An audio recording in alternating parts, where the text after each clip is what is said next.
they're looking at the film and watching it, we deserve what we got. We did not play as well. They played better than us.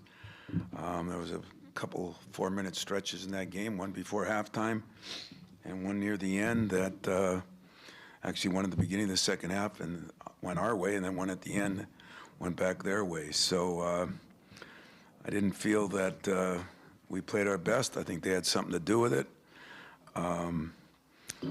But we had a good film session on Saturday, went over all the things. I'm pleased with where we are.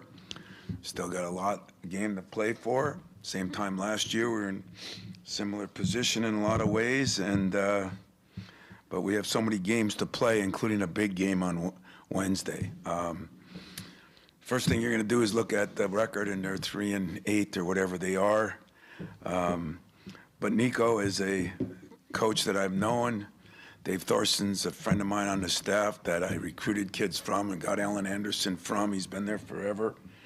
This is a very well-coached team. He did a tremendous job at Colorado State.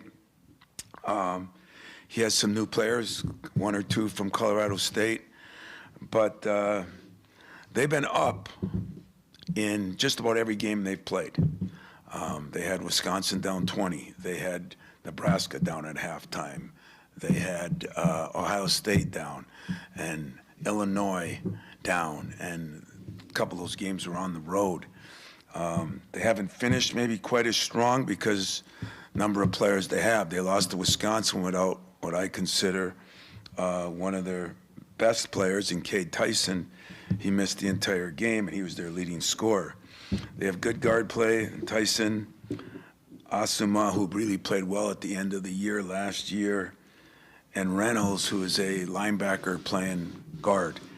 Tough kid, love the way he plays, along with the Colorado State transfer who he's been part of, and that's Cracker Johnson, who is another, he's not a linebacker, he's a defensive tackle who is tougher than nails. I think it's one of the tougher teams in the league. I think they lack depth, or they'd probably be 8-3 instead of 3-8. Concerned because it's always a tough place to play, and I think we're going to have to play really well to win on the road. Even though their record's 3-8, I don't think their record's indicative of how they've played. Probably 75-85% of the games are the time in a game that they've lost. Questions? Hey, Tom, after the game, you talked about changes being made to the lineup and promising that. I was wondering if you could expand on that. I'm tinkering with it. I will tell you that. But I've been tinkering with it for quite a while, and I've moved some guys around. Whether I actually do it or not, we'll find out. But there's a good chance there's going to be a change or two. So that's just part of the deal. It's you got to go with who's playing the best and who's consistently playing the best. And I think I've been well documented on the issues that I've had, and we'll see what happens. Tom, you mentioned a couple of good film sessions. I wonder what the film revealed when you went through it. We didn't rebound the ball as well. And if you remember, they had 2 times when they got 3 and 4 rebounds, offensive rebounds in a row. One ended up in a basket, and one ended up in a 3. I mean, that's 5 points. I mean, that's, when the game is a 3-point game with 3 minutes left, those become big parts of the game. And I think their point guard made 2 big shots. He made a big 3, and then he made one in the lane. That was a tough, well-defended. So they made some shots, but I felt like we started out slow. We looked a little nervous for whatever reason. We bounced back and played pretty well to the 4-minute mark, and then we just finished on, maybe we let a couple calls go one way or another, and it seemed like we just went downhill. They scored like 12 points in a couple minutes. So that was disappointing. And we looked at the start of the second half. Why was it different? I thought there was more ball movement. I thought we did a little better job on the post. We didn't do a very good job on the post. Mara had his own way the first 10 possessions, it seemed like. And so we did a little better job digging down and doing some things there, and made a hell of a run, and yet didn't take care of the things that we needed to take care of late. So, as I said, they outplayed us, deserved to win the game, but there were some positives I got out of it. The comeback was positive. It was a very talented team, a very big team. Rebounds, it ended up 36-36. The turnovers, they turn it over more than most teams too, but turnovers has been a problem for us. And some of those turnovers we had in that game were touchdowns, as you know. They were dunks on the other end, and you can't give up that to a good team, and we did. Two questions for you to start. I'm wondering, with Jordan starting in the second half, it felt like after that initial run when you guys took the lead after that, that maybe there wasn't that haymaker off the bench that it seems like he's provided at times, and I wonder how you sort of weigh that in the decision-making. That's a pretty good question, and that's what coaches do. You know, that's why I never started Morris Peterson. Sometimes you do need somebody coming off the bench, and that's what weighs into how do you want to start. You know, if we didn't get off to a bad start, maybe we would have. And that's not all on one player, and it's not all on Jordan one way or Jordan the other. We started in the second half because we felt like he played with the most energy. I didn't ask for who played the best. I asked for who plays with the most energy. The sense of urgency is a term I use a lot.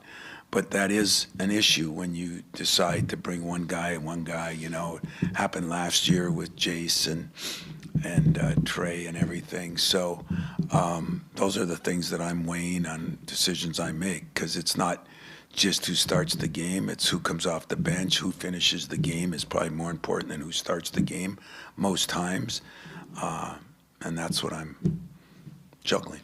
Second question. Second question, I don't know if you've seen it, but about a couple hours ago, Dusty May had some pretty serious criticisms of Jeremy Fears. He said there were a number of dangerous plays in the game, and I'm wondering what your response is to that, and sort of what you saw in that game and how Jeremy plays. I'm not going to get into that. I have no idea, but I do know that I thought there were a couple plays the other way too, like jumping into a guy and getting a foul when it was a complete joke. This is what it's supposed to be. It's supposed to be. And you know what? Michigan's over. I'm moving on to Minnesota. No insult to you. I don't care what Dusty says. I don't care what they say. I don't care. There were some things Jeremy did I addressed on him. But him and their point guard were going at it pretty good. That's what happens in games like this. So if anybody did anything dirty, tell them to call me, and I would be more than happy to address it.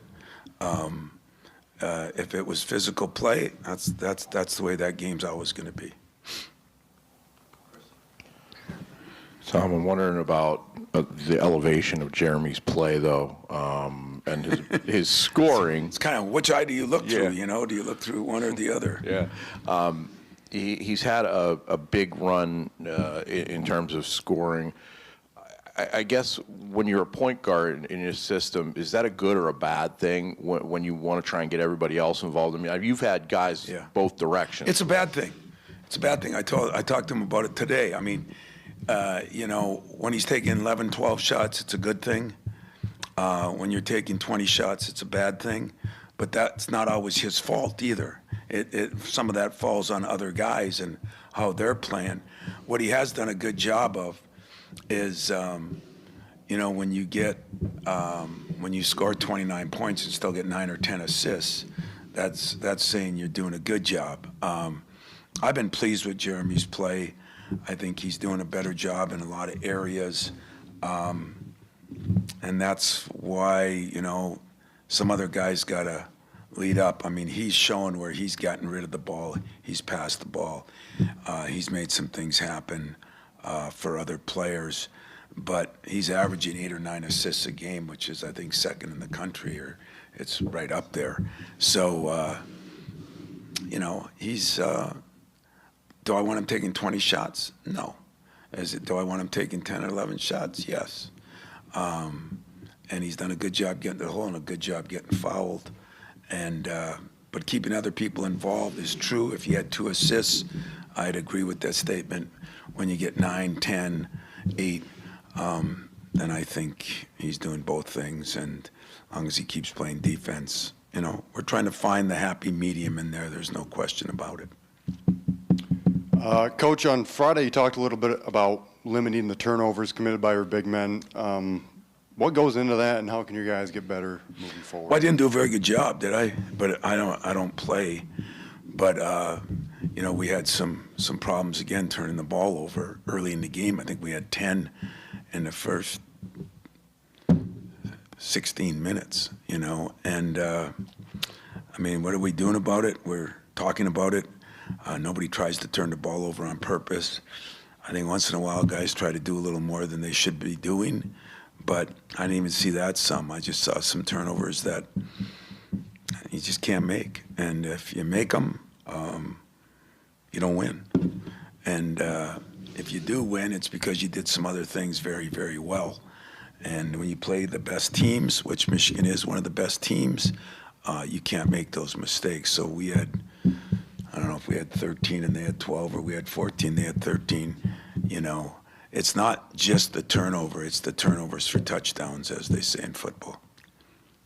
Tom, Cam Ward obviously had a great start to the very beginning of the season against opponent with some length and all that, and then obviously had the wrist injury that derailed things.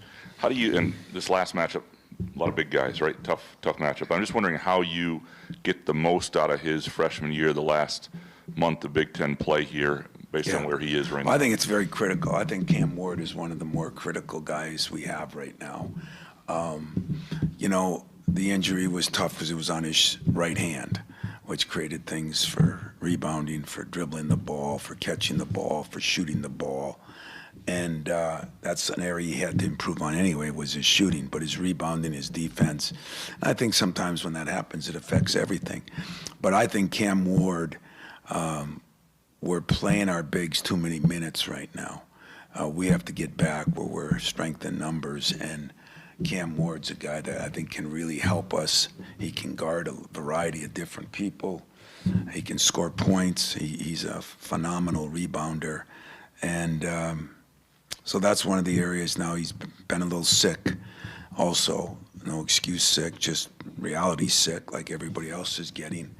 And did practice yesterday, but hopefully today he's better, and we're going to need him. I do agree with you. He was playing so good early. Different, people didn't know what he could do, what he couldn't do. Scouting reports are different early, but it wasn't like it was against average teams early, like sometimes you go through. He played against some of the best, might have had his best game against one of the best teams in Arkansas. So we're looking to get Cam Ward back. It's nothing that he hasn't done more than just the situation that was presented, and it set him back a little bit. We got to get him back. Tom, some of the way you described Minnesota a little bit ago could have applied to Rutgers in terms of sort of being more threatening than their record. So when you've gone on the road a week ago and struggled with a team like that can punch up, is there some relevant lessons to draw on there when you're going on the road again against a team with a record? Yeah, I think we can talk about it, but I think Minnesota's a different team. I really like what Rutgers has done. They play hard, but they're so young and everything. But Minnesota has, I think the only team that blew them out was Purdue, of the Big Ten teams. I think most of those games they were ahead at halftime, and a lot of them they were ahead throughout part of the second half. And so I think our players now, after watching some film, definitely our coaches know they're really good. And I would say this, there's different coaches that come into the league, and I really believe that he has done a phenomenal job. Nico runs it's a very movement-oriented offense, and he's just got some guys that fit into that system, and they do it very well. They set screens. They play as hard as anybody. So I think, we're going to have our hands full, as most teams are that go in there. And I think they got down yesterday by 14 or 15, came back and went up one, and lost at the end. So every game but one, I think they've been in. Wanted to ask you about Jackson.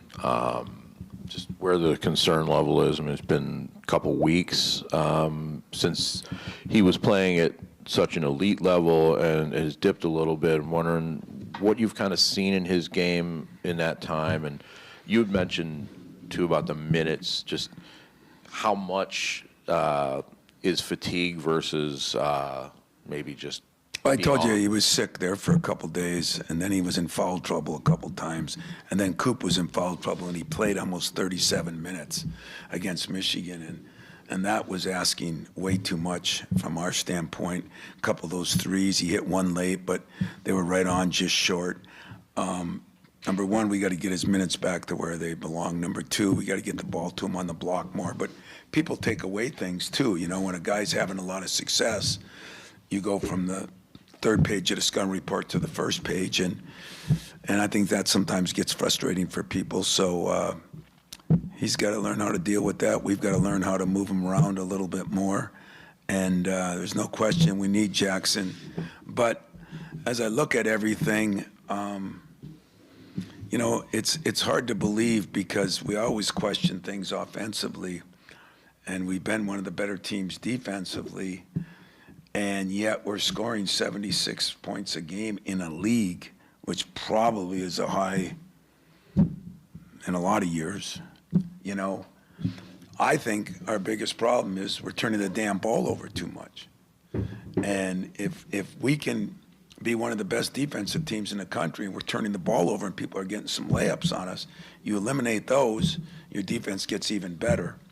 You eliminate those, and instead of, we have, you know, we're more of a gap defensive team, so, which most teams are getting to be now, but we don't turn people over a lot. And so it's not only the turnovers we have, but it's the turnovers they don't have.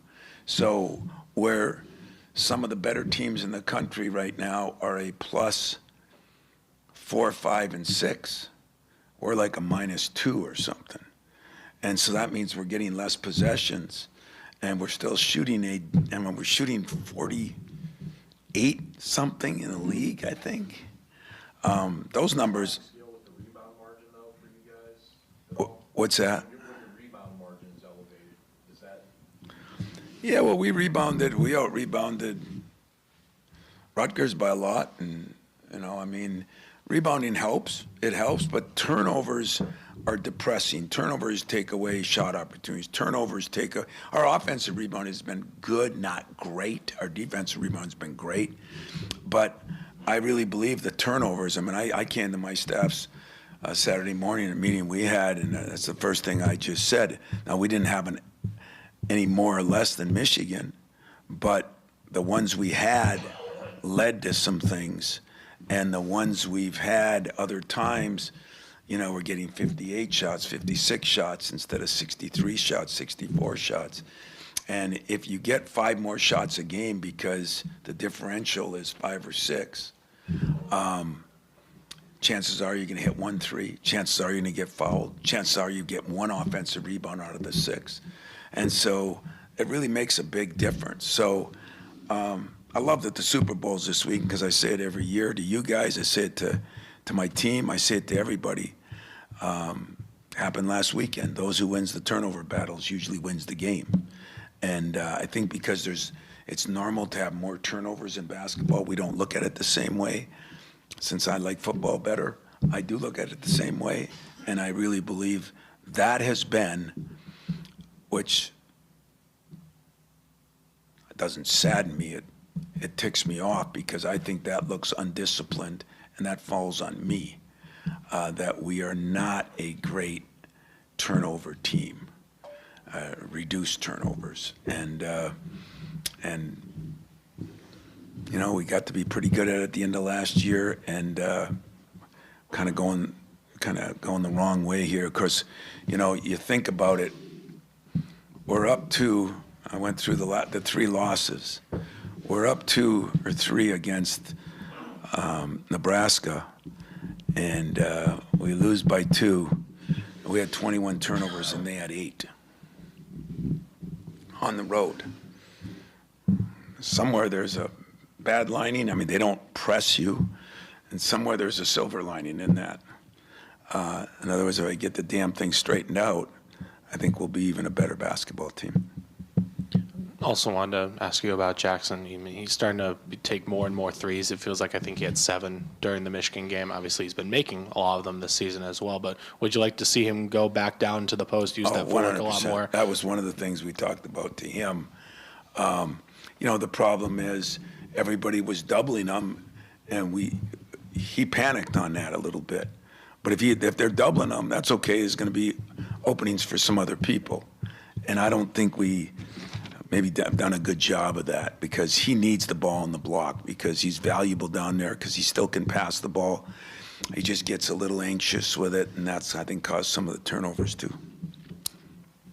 I'm wondering, a lot of the matchups we haven't been able to see much of Jesse, just from a size standpoint, but the minutes he was able to get in that Michigan game, it seemed like he had some pretty good contributions. Yeah. Where do you see his growth in this season and what he performed in that game? Jesse played very well in the first half of that game, not quite as well in the second, but we love Jesse. We think Jesse's going to get better and better and better. He just needs time. He needs reps and he needs time. And certain lineups, it's harder to do that. And in bigger lineups, it's easier. Minnesota comes with a very small lineup, as Rutgers did, and so sometimes that's what limits, because of his foot speed. It's not great. So getting better, but that's the problem there. Sometimes it's what we got, but he can shoot the ball. He got great hands. He can rebound the ball. I'm hoping Jesse gets more and more time. He's going to have to get more and more time. We cannot play. We got to get back to the high 20s with our 2 bigs, and not burn them out like maybe we have a little bit. Explain to a non-basketball junkie, which may or may not be me, how you would cut down on turnovers. Yeah, well, I'll tell you what we did yesterday. Sounds trite and ridiculous, but every turnover we ran. I mean, usually you keep track and maybe you run at the end. We ran at that point. There got to be a sense of urgency. I've got to try something different. Is that punishment? Yes, it is. I don't think we've had many turnovers. I think the most disappointing part, I don't think we've had a lot of turnovers forced by the defense. I think we've had a lot of unforced turnovers forced by ourselves, and that's harder to stomach. We've done some things that I don't know why we're doing them, but part of that is too you got 4 guys that are playing a lot, and you got new guys that you're working in, and a lot of these teams that have new guys are turning the ball over more, and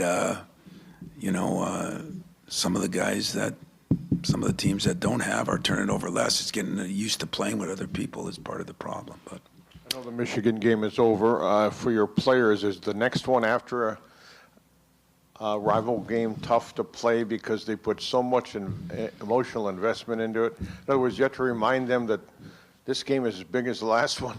Yeah, you're so right. I mean, if you would have won that game and lost this game, your record's the same.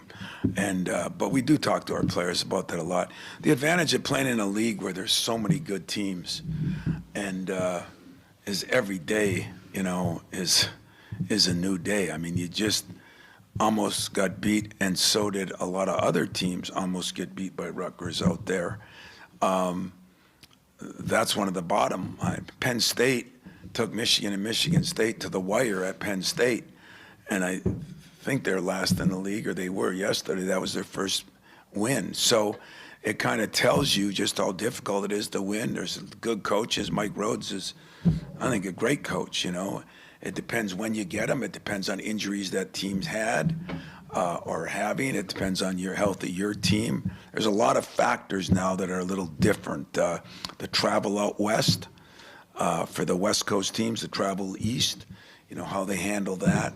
There's so many different factors, but I don't think our team, I didn't think we put enough into that game when I watched us play at the first 6-8 minutes of the game, So we learned from that too. We did not look like a team that was playing at home, the way we should be. So that too should fall on the coach, and it did, and I addressed it. Yeah, not to go back to something you didn't want to get into, but there was a noticeably short handshake between you and Dusty that's been brought up to me a lot. Did you notice that? Was there anything to that? You guys, no. I mean, some guys I talk to, I have no interest in talking to my rival. You know, some guys I don't. I mean, it was a handshake.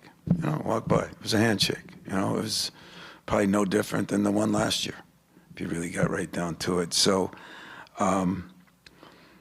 geez, they're 20-1 or whatever they are, and we're 19-3, whatever we are.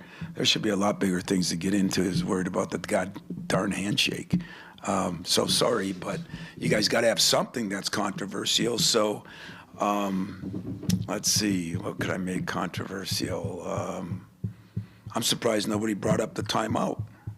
At the very end.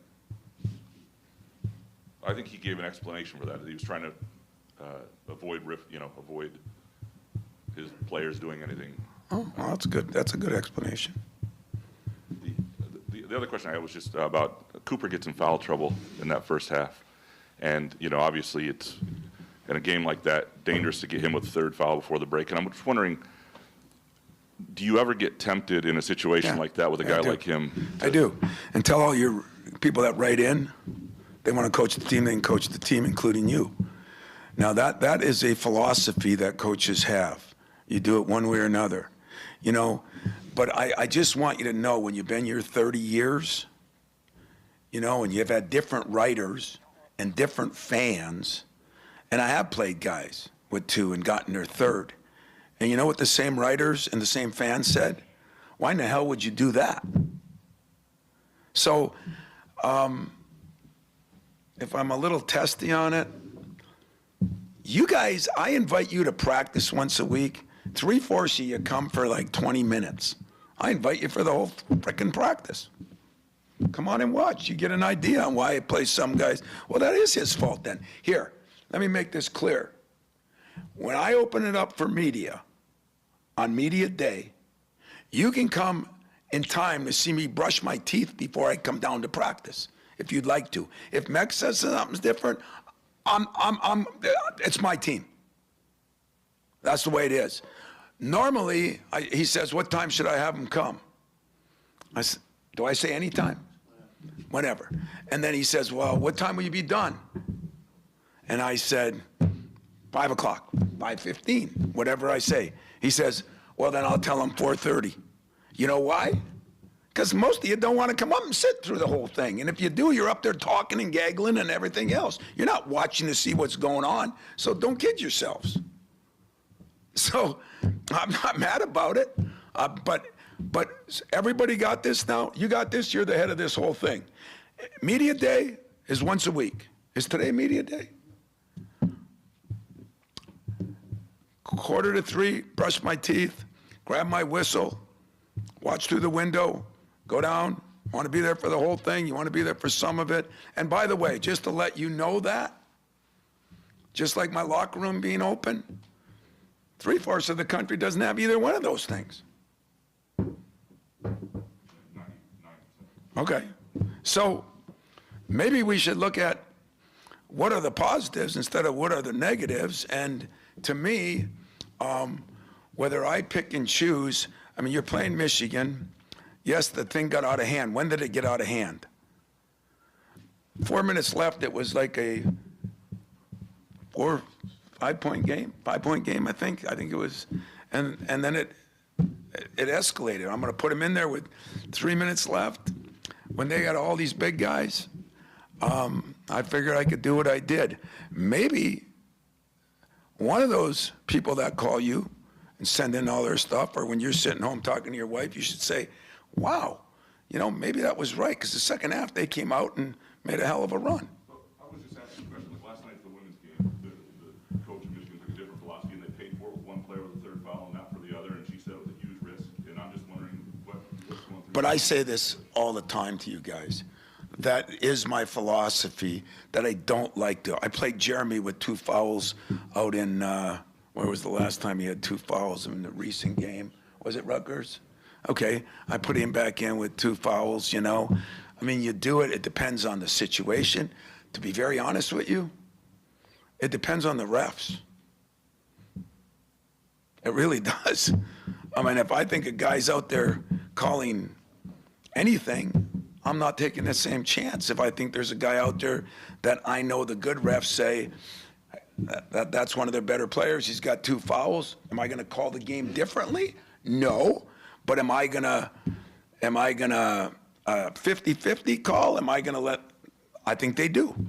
I think those are great refs because you write, I coach, the fans watch to see the best players in the game. So I chose and I choose in that situation that I can't get away from the post guys. You can get away with the guards sometimes, but hard to get away with the post guys. So tell your writers, tell your fans that one of Izzo's negatives, he's probably not going to play a guy with 2 fouls in the first half if the game is under control. Now, if it would have got out of control at the 10-minute mark and it would have gone on, would I have? Probably. But it happened so quickly, I just said, I'm not going to screw this up now. And by the way, I didn't think Coop was the defining factor in us being good or bad. And so that had another thing to do with it. Anything else? If you think I'm testy, I'm not. I'm really not. If you think I'm upset about the loss, I'm really not. I accept things way more than I used to. But I think there were a lot of things to question in that game. I think there were some question mark calls. I think there were some question mark things that went both ways. I think that I'm a big fan of the one-time challenge. The length of time it takes, I'm beginning to not be a fan. It changes everything. I mean, that was like a 2.5-hour game. I mean, you know, and then every time you want something, you can question, you can challenge. Sometimes you challenge, it costs you a timeout. Sometimes you can challenge, and there's nothing there. There is no timeout against you because they have the ability to do that. On the one play that I'm talking about where a guy jumped into us, I think that was a 100% wrong call, but they can't change the call. So I don't know. Sometimes you can change the calls that these things are. Sometimes you can't. I don't know what they are, but those things, remember this, whether I hug and kiss Dusty or he hugs and kisses me, okay, we got beat by a better team. They played better. They were better. They have been better. We got beat by a better team. We knew we had to play our best game. We didn't do that. We showed at times where we can play with anybody. We didn't do that on a consistent basis, and the better team won. Simple, not for flowers for them, not for anything to save me. I said it after the game. I say it now. But every time something is questioned, I just want to make sure you know. You weren't probably born yet, barely. People questioned when I did it and it cost me. Because people question, there is no right answer. There's one right answer. You know what it is? Win. Thank you. If you win walking backwards, that was the right thing to do. If you have a hard practice the night before a game and you win, that was the right thing. If you had a hard practice and you lost, why is he beating the hell out of his players before practice? I mean, people are certifiably insane that never have gone through this. And so, yeah, it bothers me, some of these questions, because I think I've been transparent enough and honest enough with you guys more than any coach you all deal with. I've been honest about 99% of the thing. Like, that is a dumb question, okay? You know why it's a dumb question? I say I might change the lineup. Or I'm going to tell somebody that the day before a game? Well, yeah. Well, then why'd you ask? Well, because you said it after the game. Okay. Okay, so here's the thing. I might change my lineup every day. Okay? I will never tell you the day before a game, Does that help you? Okay, that's fair. I mean, I'm not expecting a scouting report to be put up there. I'm just asking the question, that's all. Maybe you felt like saying, I'm gonna start Jackson at point guard or something like that. I don't know. Now, see, now, you know why I wouldn't do that? Because I'm not you. I don't do that. I don't do that stuff. I don't try to con anybody. I try to be as honest as I can be. I'm not trying to con you. Well, if you want me to play Jackson at the point, you're either conning me or you're certifiably insane. Which one is it? I was just making a joke like you were making. But I wasn't making a joke. I said I was going to play. I said I was going to look at my lineup. And I think because I've been honest with you guys, it wouldn't take Einstein to figure out that I'm not going to play Jackson at the point. But, you know, you sit in front of these guys, so you guys might question some things there. You know, the sad part is I get along with all you guys, but I'm not a punching bag either. All right? And it'll be an interesting game. But I told you this, the meat of our schedule is coming up, and the meat of a lot of team schedules are coming up. That's done on purpose. You know, best games are usually set for the end of the year. Why do you think Duke plays Carolina at the end of the first and the end of the last? It's the way it works. It's the way it works. It's called television. It doesn't bother me. I even agree with them. So I'm not mad about it, but I'm just telling you that the harder schedules go. Go ahead. I just wanted to ask you, because you mentioned about this, the difficulty of the schedule ramping up for everyone. Do you, usually at this time of year, we ask you how many losses you think will win the Big Ten. Do you have a gauge on that, even now that it's bigger and the difference in schedule? You know, the only reason I don't, number one, there's a couple of issues here. There's 3 or 4 teams with 1 and 2 losses, or 4 or 5 teams. 4 teams, and Purdue's not one of those, and they're one of the best teams. So I don't know who they've played. Like I'll give you an example. I was watching a game last night. I think Washington and was it the day before? Washington and Northwestern, and they showed Washington's schedule. I mean, they played every great team early, you know. So now they say, wow, they've got a hell of a break in the schedule. So I don't know that with everybody, but there is such a difference. This is where those same people that call you, the rules have changed. The rules recruiting have changed. The rules with conferences have changed. So now when you play 3 teams once, our women play 1 team once. I mean twice. And we play 3 teams twice. But somebody else might play different teams. They might play them on the road and not at home. They might play them at home and not on the road. So there are a lot of things that change that I can't give you as good or honest of an answer. I would guess because of the number of teams that are right up there right now. Last year I said it'd probably take 4 to win it. It took 3. And it happened in a weird way. I don't think anybody thought that some of those other teams would have 5 and 6 losses. I think 3 or 4 losses still could take to win the league, but I don't know Michigan's schedule. I don't know Illinois' schedule. I don't know what Nebraska. You know, somebody once told me they had the best schedule coming up. I really don't know that. Now, if you guys wanted to do something when you're at my practice instead of watching practice, you guys should go through that and figure it out. That would be something good for you guys to do. Readers would be excited about that instead of worried about whether I hugged and kissed or just gave him, wasn't a blow-by handshake, it was just a handshake and walk by. I don't think nothing of it. I thought nothing of it last year. So, does that make sense? Not really. You mad at me? Make sense? Does it make sense though? Why have none of you guys come up with? That would be a great thing to do. Yeah, but you can do more than eyeball it because it ain't going to change. The only thing that'll change is somebody has injuries. Purdue's going to determine who's going to play spoiler to some teams, and whoever doesn't have Purdue, I feel like is going to be. That's my eye. Purdue. So they have a good. I think they still have Nebraska. They might have Illinois. No, Illinois already played there and beat them. But Purdue has us and Michigan at home and Nebraska. And who do they play twice?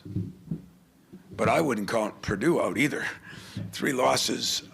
They got a good team, you know. I mean, they're veteran guys that, you know, I wouldn't count Purdue on anything. So that's what I said. They're the. Purdue has Michigan, Michigan State, Indiana, Wisconsin, all at home. I mean, you mentioned last year, 3 won it, but 5 would have won it because I think the next team back is in 6. So. Yeah. I don't think that'll happen this year. I don't think there'll be that much separation unless Michigan or Illinois can run the table. I don't, you know, and maybe they can. But that would be a hell of a media thing instead of worrying about whether I'm playing guys with 2 or not. I mean, that to me is the biggest thing in sports right now in all these conferences is the teams don't determine the championships as much as the schedule does. I mean, I've said that since we blew up our conferences, and that's in all conferences. And so, to me, that would be something. Man, you want to get clicks, put that up there, and people will be, oh yeah, well you only play this team, you play that. That would be fun. You guys would have a field day with that. Then you wouldn't worry about any of these other minute things. You said something last year I think is relevant. Is when teams go through a stretch where they're struggling a little bit, like Purdue just lost 3 in a row. They go through that stretch and then can come out of it on the other end. Do you feel like your team is in that stretch or with that stretch or how does that work? Well, unfortunately, I don't feel like it yet. We've only lost 1 in a row. But With the Rutgers game? yeah, you know, but man, I mean, did anybody in this room think we were going to go through the schedule without? I mean, I sure as hell didn't. So, and I know more than you know, I think. But I think everybody has some of those, unless you have a phenomenal year. I mean, last year we lose at USC, wasn't one of the top teams, at UCLA, in between team, and then we come home, and Oregon hadn't been playing good, and we were 15 down at halftime. And then shortly after that, didn't we lose to Indiana at home? And so we lost 3 out of 4 and could have lost 4 out of 4.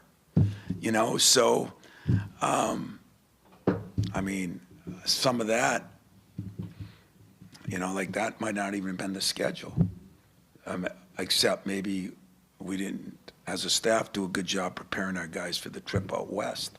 And that was the only reason, you know, it wasn't the best teams out there.